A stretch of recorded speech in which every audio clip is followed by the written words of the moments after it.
فرمایا وہ اس راستے پہ چلیں گے جو جنتی ہیں، جس پہ میں چلتا ہوں میرے صحابی چلتے ہیں۔ آل کا ذکر کیوں نہیں کیا؟ یہ بھی تو فرما سکتے تھے نا، وہ اس راستے پہ چلیں گے جنتی لوگ کہ جس راستے پہ میں چلتا ہوں اور میری آل چلتی ہے۔ امام الانبیاء نے آل کا ذکر نہیں کیا، اصحاب کا ذکر کیا۔ کیوں؟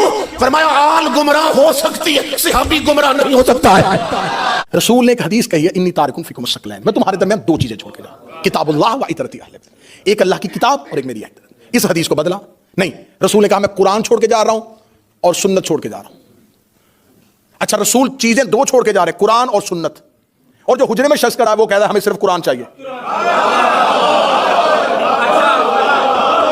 اب تم نے حدیث تم نے بدلی، ہم نے نہیں بدلی، حدیث تم نے بدلی ہے، اب تمہاری بدلی حدیث تمہارے گلے میں آنے لگی ہے۔ تم نے کہا نبی دو چیزیں چھوڑ کے گئے، ایک قرآن اور ایک سنت، یہ حدیث بھی تمہاری ہے اور جو حجرے میں بول رہا ہے وہ بھی تمہارا ہے۔ وہ کہہ رہا ہے ہمیں صرف قرآن چاہیے، اب سر نہیں مجھے مجمع کی زبان سے دائی چاہیے۔ جب اس نے کہہ دیا تھا ہمیں صرف قرآن کافی ہے تو تمہارا فرقہ اہل قرآن ہونا چاہیے تھا، اہل سنت نہیں ہونا چاہیے۔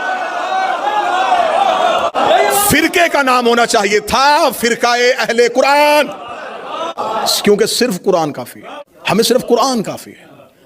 پھر آج میرا اہل سنت بھائی جو اس مجمع میں موجود ہے یا جو جہاں جہاں سنے گا، آج کے بعد یا اس شخص کو ماننا یا حدیث ماننا، دو نمبری مذہب میں تو نہ کرو کہ اسے بھی مانو جو کہہ رہا ہے کہ قرآن کافی ہے، پھر بعد میں حدیث کو بھی مانو۔